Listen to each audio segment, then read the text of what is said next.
Olá pessoal, aqui quem está falando é o professor Simão. Tudo bem com vocês?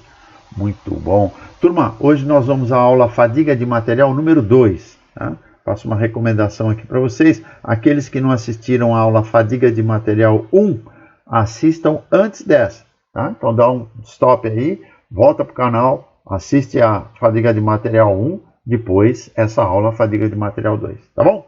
Então vamos lá ao nosso estudo de caso de hoje. O que nós temos aqui? Deixa eu acertar a tela aqui para vocês. Eles usam uma tela aí como uma lousa, tá? Vamos lá.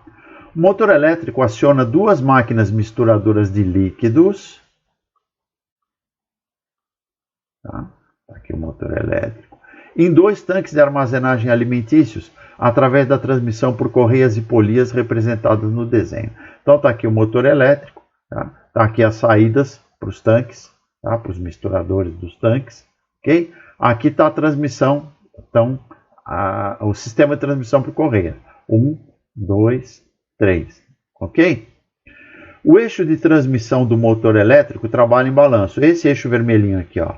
Por que ele trabalha em balanço? Essa extremidade aqui dessa polia está livre, tá?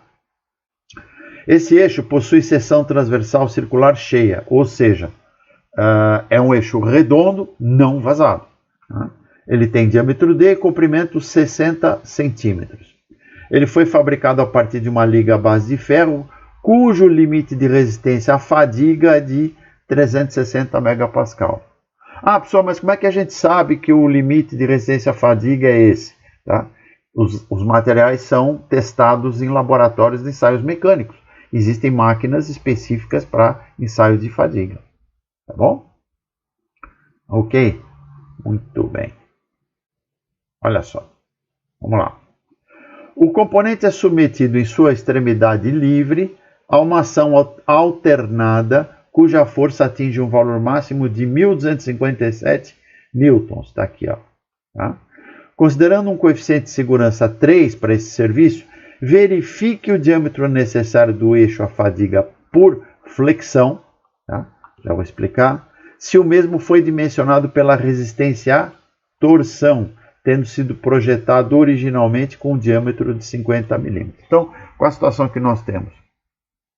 Esse eixo o projetista já dimensionou esse eixo como 50 milímetros, que ele escolheu, tá? Em função dos cálculos dele de resistência à torção. Tá?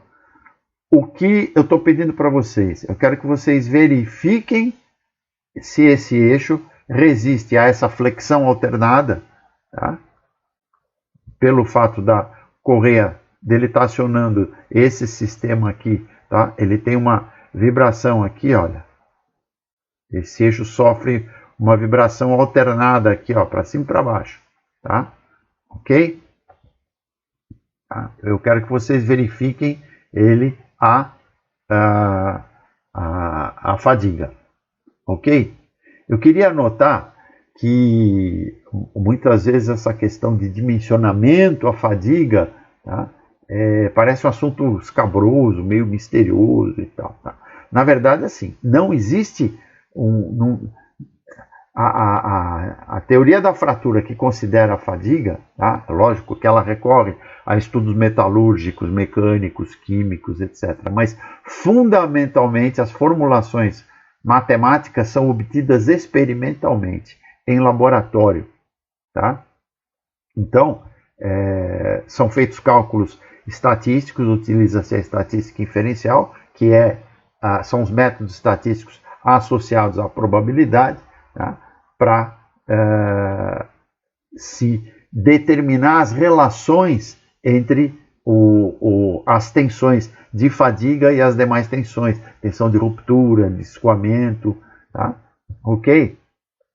Então, é claro que vocês podem dimensionar um eixo a tração, compressão, a flexão, tá? Agora, as formulações para o dimensionamento são aquelas mesmas da resistência dos materiais, só que em vez de vocês utilizarem as tensões de flexão, de tração, de compressão, de cisalhamento, tá? Vocês vão utilizar a tensão de fadiga, os limites de resistência à fadiga, tá? Quando são fornecidos. Então é assim que a gente verifica. Não tem um cálculo novo. O que existem são os modelos de cálculo de estudos experimentais que relacionam essas tensões. E aí vocês utilizam essas tensões de fadiga nos cálculos, nos mesmos cálculos que vocês fazem do dimensionamento à resistência dos materiais. Tá? Não sei se eu fui claro. Ok, vamos fazer uma análise prévia aqui. Olha, para vocês entenderem aqueles métodos que nós falamos, tá, que eu comentei na aula número 1, tá, eu vou precisar fazer um pequeno lembrete matemático aqui sobre as equações da reta na forma segmentária, tá, que é uma forma um pouco incomum de se expressar uma reta. Tá? Então, para a gente entender as funções que relacionam as tensões em fadiga, nas teorias, tá? Nas diversas teorias de fadiga, nós precisamos entender essa equação segmentária da reta que a gente estuda lá na geometria analítica. Tá? Essa equação, tá? É bastante fácil de entender o que ela expressa. Ela expressa uma reta em termos de um sistema de referência XY, abscissa x ordenada a y, tá? Através de dois parâmetros. Tá? As coordenadas do ponto, a abscissa P, tá? Do cruzamento da reta com o eixo X, tá? E a ordenada Q, do cruzamento da reta com o eixo Y. Ok? Chega-se a essa equação através desse determinante aqui, ó, dessa equação envolvendo o determinante dessa matriz aqui. Tá? A equação final é essa aqui. O que nós temos? Nós temos as variáveis x e y, sendo x, tá, relacionado com o seu parâmetro P, que é esse ponto aqui, e o y relacionado com o seu parâmetro Q, que é esse aqui. Tá? No gráfico que eu vou mostrar a seguir, dos estudos de fadiga, tá, x e y são tensões. Aliás, o P e Q são tensões. E x e y são os valores de tensões que nós escolhemos nos respectivos eixos. Então vamos lá, vamos dar uma olhada nos gráficos das teorias de fadiga. Olha só. O que nós temos aqui? Ó? Nesse eixo X nós temos uma tensão média, tá? E aqui nós temos amplitude da tensão senoidal. Lembra que eu falei que a extremidade do eixo lá, onde está a polia, ela trabalha em balanço, ela sofre esse tipo de movimento senoidal aqui, olha. Ela sofre uma vibração, tá? Ok? Tá? Então, esse sigma R aqui, sigma letrinha grega de tensão, né? É a amplitude da tensão senoidal. Ok? Tá? Aqui nós temos a tensão média, tá? As tensões médias, respectivamente, olha, o limite de ruptura, né? A tensão última, tá? Ou o limite de resistência, o limite à ruptura. Aqui o limite é o escoamento, a tensão de escoamento. Ok? Tá? E esse sigma E aqui, olha, é o nosso limite de resistência à fadiga. Tá? Então, vou explicar esse gráfico aqui. Olha só. Lembra que eu falei que esses estudos são experimentais? Então, testa-se em laboratório, tá? Façam as medições nas máquinas e marcam-se esses pontos aqui. Ó. Esses pontinhos pretos aqui são os valores observados. Tá? O pesquisador, o que interessa para ele? Ele quer encontrar funções matemáticas que descrevam a relação entre sigma R e sigma médio. Tá? A relação entre esse eixo de tensões e esse eixo de tensões aqui. Tá? Então, nós temos a parábola de Gerber, que fez um ajuste parabólico aqui, tá? Usando um método estatístico chamado parábola dos mínimos quadrados. Tá? O Goodman e Soderberg usaram retas. Tá? Então, eles fizeram ajustes lineares, usando regressão linear. Eles usaram o método dos mínimos quadrados para ajustar retas. Tá? Sendo que o Soderberg, ele ligou o limite de resistência à fadiga ao limite de escoamento. Tá? E o Goodman, ele ligou o limite de resistência à fadiga o limite de ruptura do material. Tá bom? Então, isso aqui, a partir de cálculos estatísticos, probabilísticos, tá? Eles determinaram equações, em geral, para os materiais ou para materiais específicos, com seus parâmetros já, tá? Dessa forma aqui. Tá? Então, essa nuvem de pontos, tá? ela recebeu 3 tipos de ajustes aqui. Um ajuste parabólico, tá? E 2 ajustes lineares. Okay? Gerber parabólico, Goodman e Soderberg lineares. Tá bom? Bom, então, como eu falei, tá? O σy e o σu são, respectivamente, limite de resistência e escoamento, e a tensão última, que é o limite de resistência à ruptura, né? Ou simplesmente limite de resistência. Nós vamos utilizar nos cálculos um fator de segurança, tá? Porque nós estamos trabalhando com os limites extremos, né? Tá? Então nós temos que usar tensões admissíveis. Tá? Vamos trabalhar com Goodman nesse problema, tá? E vamos escrever a equação segmentária da reta do Goodman. Tá? O que ele relacionou? O que ele pegou? Olha, o valor x dele, tá? Ele pegou a tensão última. Ó, essa aqui é a reta de Goodman, tá? Lembra que eu mostrei aqui, ó? Qual que é o parâmetro x dele, ó? O parâmetro x dele é o σu, é o limite de resistência, tá? Ok? E quem vai ser o parâmetro y dele? Tá? Reparem que a equação dele é essa aqui, ó. Tá? Quem é P e Q para ele? Ó, o P dele é o σu, tá? E o Q dele é o σe. Okay? Reparem aqui, ó. Tá? Só que o σu e o σe já estão convertidos para tensões admissíveis através da divisão pelo coeficiente de segurança K. Tá bom? Ok? Muito bem. Bom, uma vez que o eixo está solicitado apenas pela ação alternada, tá? As 3 teorias de Gerber, de Goodman e de Soderberg produzem a mesma resposta. Tá? Então, pela fórmula de Goodman, com sigma média igual a 0, por que eles produzem a mesma resposta? Ó, quando você trabalha com sigma médio igual a 0, tá? Sigma médio são tensões que podem existir intermediariamente aqui. Tá? Tem uma formulinha para calcular isso, não vem ao caso no momento. Mas quando o sigma médio é igual a 0, quem que é o y aqui? Ó? Quem que é o sigma r? É o próprio sigma e. Tá? Vocês estão vendo que as 3, tanto a parábola como as 2 curvas, todas elas convergem para esse ponto aqui.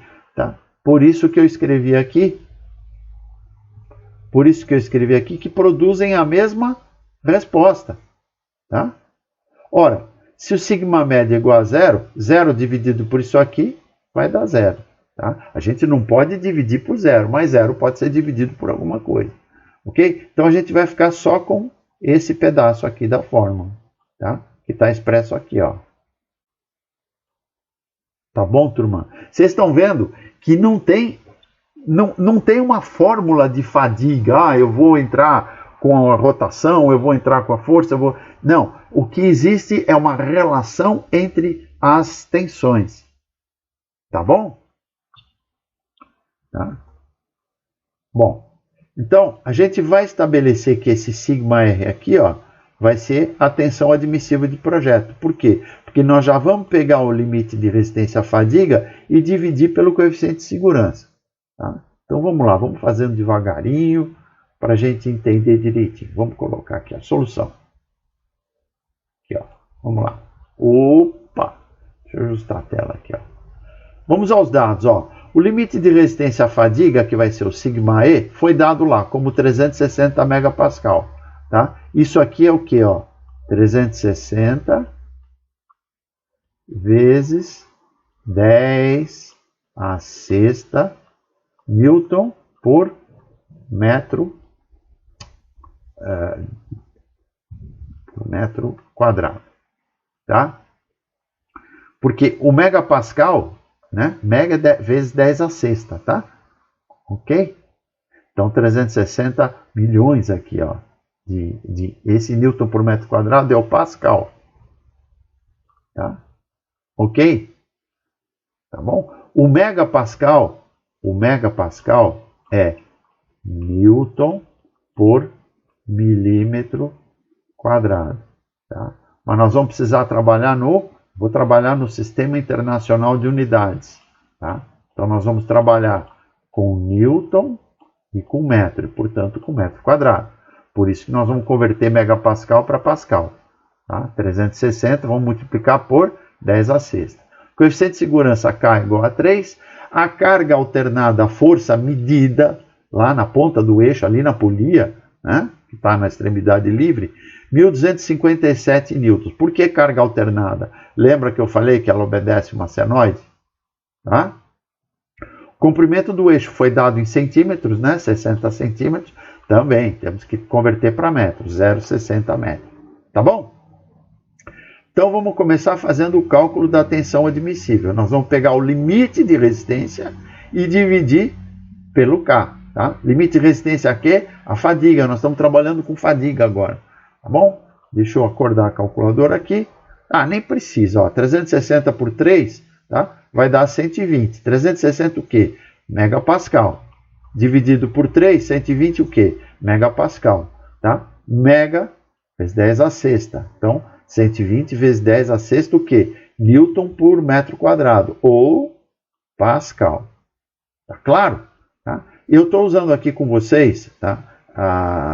Nas minhas aulas, a simbologia matemática, tá? A notação matemática dos computadores, tá? Que vocês usam em programas, tá? Usam no Sky, no Python, no Excel, ok? Então aqui, ó, sinal de multiplicação é um asterisco, sinal de elevação à potência, ó, tá? É o chapéuzinho aqui, ó, tá? Isso aqui, ó, esse 10 a sexta aqui, ó, é isso aqui, ó, vezes 10 a sexta, ok? Agora vamos calcular o momento na extremidade livre do eixo. Tá? Qual o momento que está sendo aplicado aqui? Ó? Vamos ver o desenho aqui um pouquinho. Vocês não têm um comprimento aqui de 60 centímetros, né? 0,6 metros? Não tem uma força F alternada sendo aplicada aqui? Qual o momento dessa força? Né? Não é o torque, não é o momento fletor. Força vezes a distância. Força perpendicular à distância. Então vamos calcular. Nós já temos esses dados aí, ó. Deixa eu mover a tela rapidinho, devagarinho aqui para vocês não ficarem tontos aí.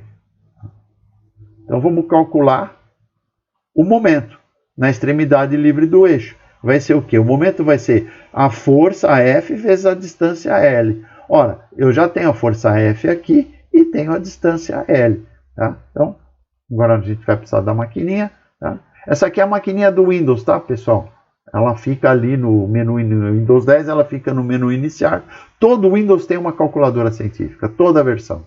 Tá? Basta ir no menu iniciar lá e procurar na letra C, ok?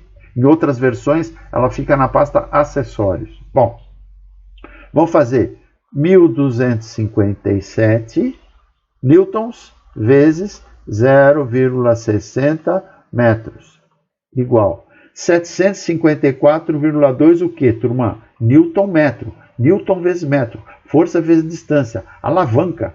Tá? Ok? Né? O que faz a alavanca? Ela multiplica, né, a força. Certo?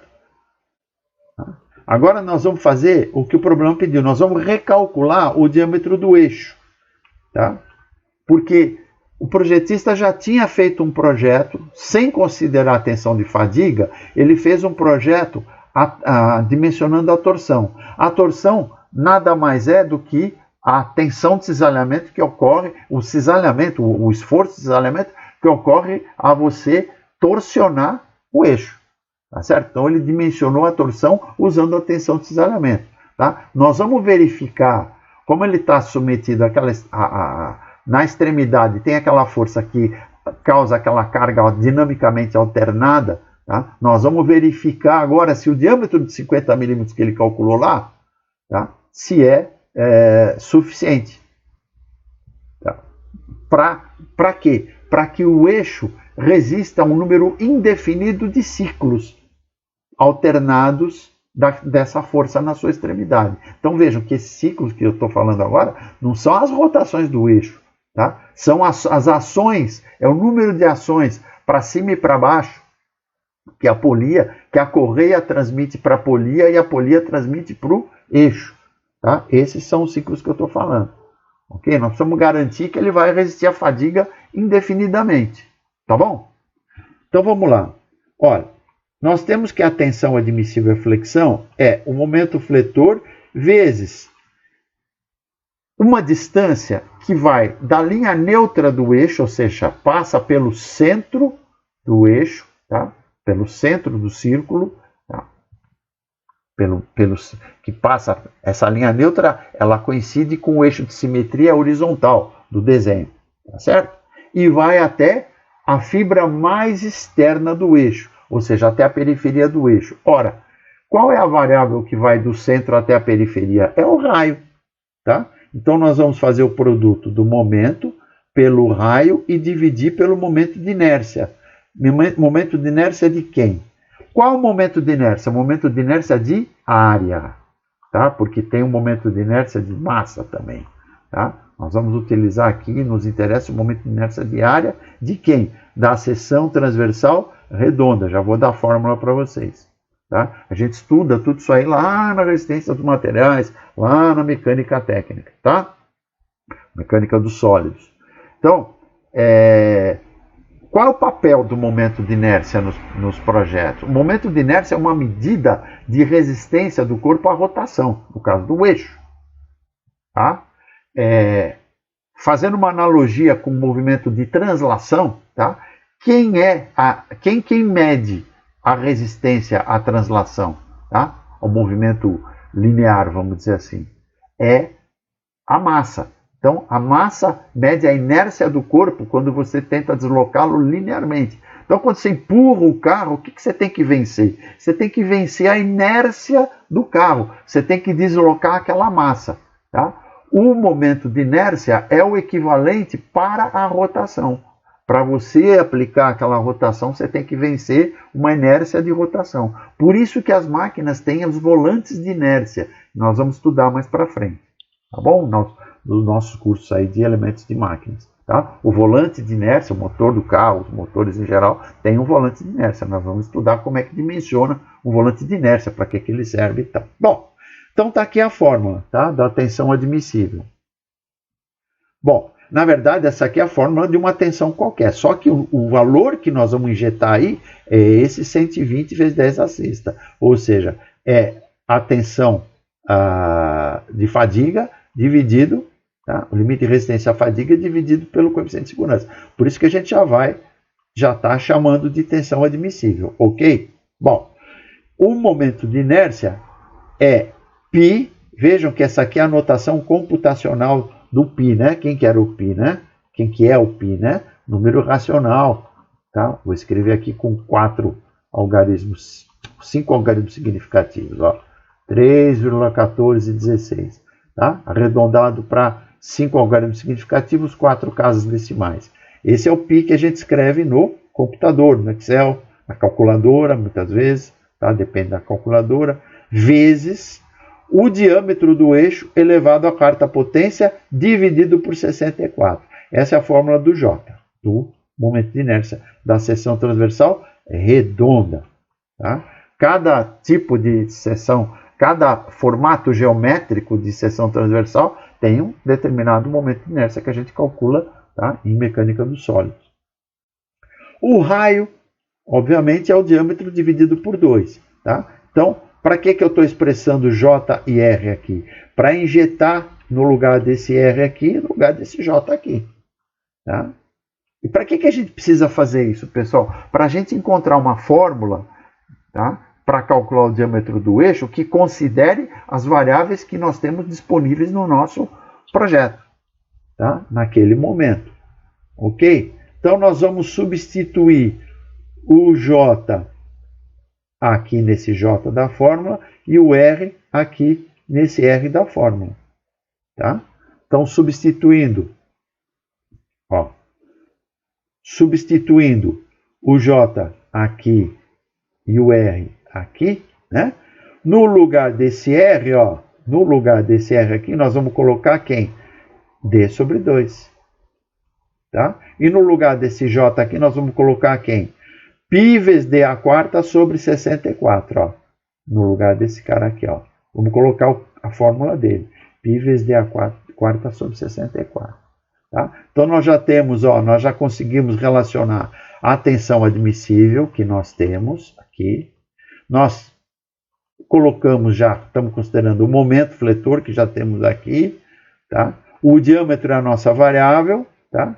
Aqui, o diâmetro aparece aqui e aqui. Nós vamos fazer uma manipulação algébrica aqui para fazer esse diâmetro aparecer uma vez só. Vamos dar uma simplificada dele. Tá? Então, esse meio que está multiplicando o D aqui, eu vou fazer ele decimal, tá? 1 sobre 2 é 0,5, que multiplica o M, ok? Tá? Que multiplica o D, tá? Vezes o 64 que está nesse denominador aqui, ele vai para o numerador, tá? Isso aí vocês têm que fazer no papel para entender melhor. Dividido por π vezes o diâmetro a quarta. Vamos continuar. Reparem no cuidado de colocação dos parênteses aí, tanto em fórmulas do computador como nas calculadoras algébricas, tá? Bom, esse meio aqui, vezes esse 64, aparece esse 32, tá? E esse diâmetro que está no numerador com esse diâmetro a quarta que está no denominador, simplifica esse diâmetro com um valor da potência aqui, nós ficamos com o diâmetro ao cubo, ok? Tá? Resolvendo essa equação aqui para o diâmetro, e agora ele aparece uma vez, tá? Nós vamos ter raiz cúbica de 32 vezes o momento fletor, dividido pelo produto de π vezes a tensão admissível. Tá? Quem que é a raiz cúbica no computador ou no Excel? É elevar o número a 1/3. Né? Então, olha só, turma, matematicamente, tá? Raiz cúbica de x é a mesma coisa que x elevado a 1/3. Tá? A raiz n, tá, é x elevado a 1 sobre n.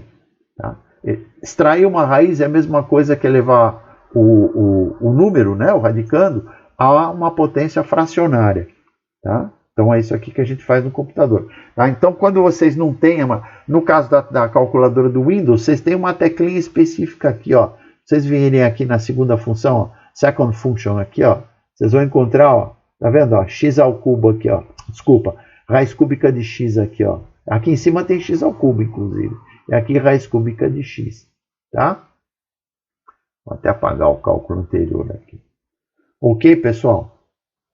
Tá? Então, agora, nós já temos a fórmula para a gente calcular o diâmetro a fadiga. Qual a diferença dessa fórmula para os cálculos de flexão? Nenhuma. A não ser que a tensão admissível que nós estamos usando aqui é baseada no limite de resistência à fadiga. Perceberam? Tá? Então não tem uma fórmula nova. O que se faz é usar os resultados dos testes de ensaios mecânicos à fadiga. Tá bom? Então vamos substituir os valores das variáveis no dimensionamento. Olha só. Até já coloquei o resultado aqui, ó. Nós vamos obter um resultado em metro, tá? Que o metro é uma unidade muito grande para esse motor, para esse tamanho de eixo, tá? Para esse sistema de transmissão. Tá? Então depois a gente converte para milímetros. Tá? Vamos trabalhar no SI com Newton e metro e depois a gente converte para milímetros. Tá bom? Ok. Então tá aqui, ó. O que nós vamos fazer? Ó? Começando aqui, tá? Reparem bem na abertura e fechamento de parênteses. Repara que esse abre e fecha parênteses aqui de π, tá? Como π é uma constante, não vai nada dentro do parênteses, nas funções que vocês usam no computador, no Excel. Tá? É simplesmente para indicar que é a constante π, ok? Então vamos começar aqui, ó, abrindo parênteses, ó. abre um parênteses, repara que apareceu um parênteses aberto aqui, tá? E aqui já apareceu um índice 1, dizendo que tem um parênteses aberto, a calculadora do Windows, ó. 32 vezes, estamos aqui, ó, 754.2 dividido, aqui dividido por, ó, abre parênteses, cuidado, abre parênteses, pi, cadê o pi da calculadora? Tá aqui, ó, pi vezes 120 vezes 10 à sexta, nós vamos utilizar a notação científica aqui, ó, 120 esp à sexta, tá? Fecha, fecha, fecha, fecha. Agora, para elevar um terço, ó, eu vou até colocar na memória para depois mostrar como é que faz, como é que usa esse um terço aqui.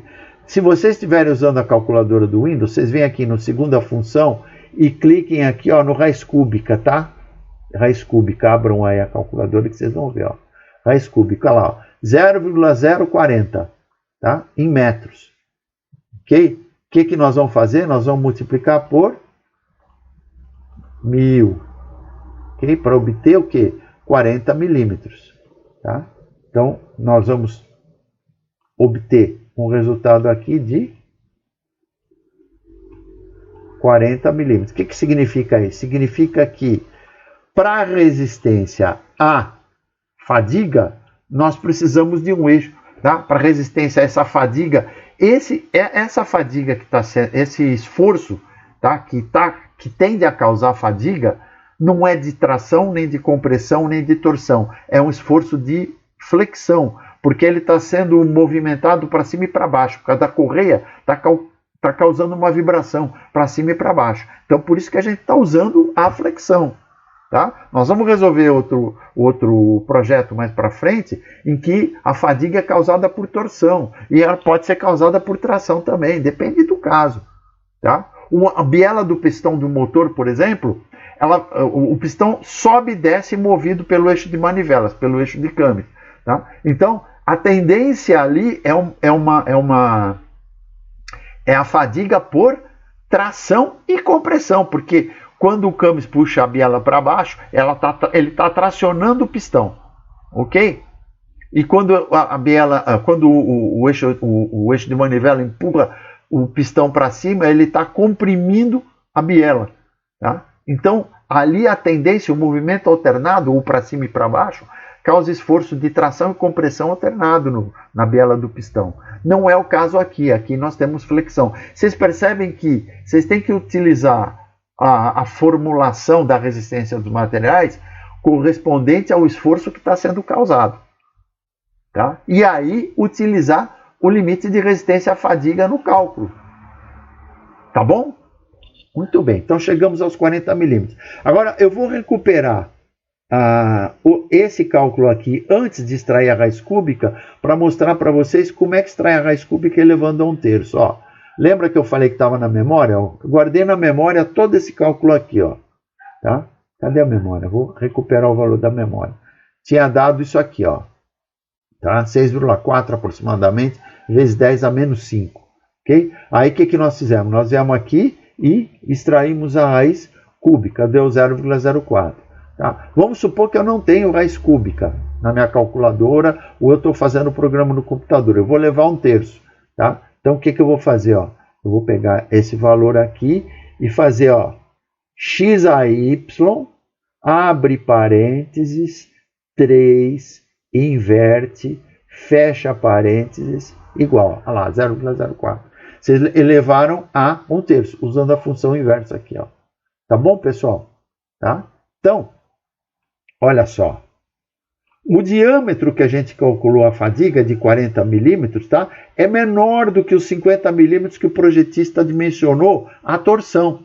Tá? Então, o eixo ele já está dimensionado acima do diâmetro calculado para a fadiga. O eixo está ok.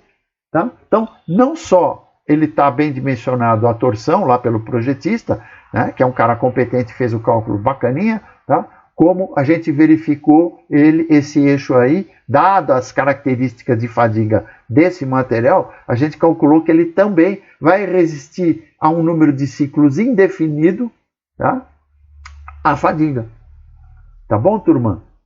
Então, concluindo aqui, nessas condições de serviço, nessas condições de serviço, com esse material, o eixo poderá trabalhar um número indefinido de ciclos de alternância de tensão sem que se produza a falha por fadiga. Esse foi o objetivo do nosso cálculo, que foi checar isso.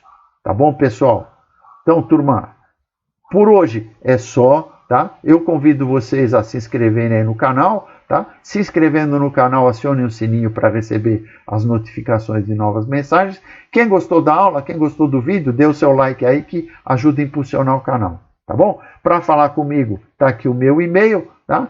Aqui lá na capa do canal, vocês têm uma área com alguns botõezinhos para uns links, tá? Tem um botãozinho interessante aqui com o símbolo da Microsoft, onde vocês podem baixar uma calculadora HP35 da primeira versão. Tá? É seguro porque vocês vão direto para a lojinha do Windows e baixam a calculadora e instalam na sua máquina. Para quem não quiser utilizar a calculadora do Windows, gosta de usar o modo RPN, não o modo algébrico, o RPN é aquele Reverse Polish Notation da HP, tá? Que usa o Enter, né? Em vez de fazer 2 mais 2 igual, e aí dá 4, faz 2 Enter 2 vezes e dá 4 e assim por diante. Tá? Para analisar, para ver, acessar o meu perfil, vocês podem entrar aqui no botão do LinkedIn, vocês vão ter o meu perfil, meios de contato, currículo, recomendações e outras informações a meu respeito. Mesma coisa no Facebook, meu Twitter e meu Instagram. Tá bom, turma? Então agradeço a presença e a paciência de vocês e aguardo vocês na próxima aula. Grande abraço e até lá.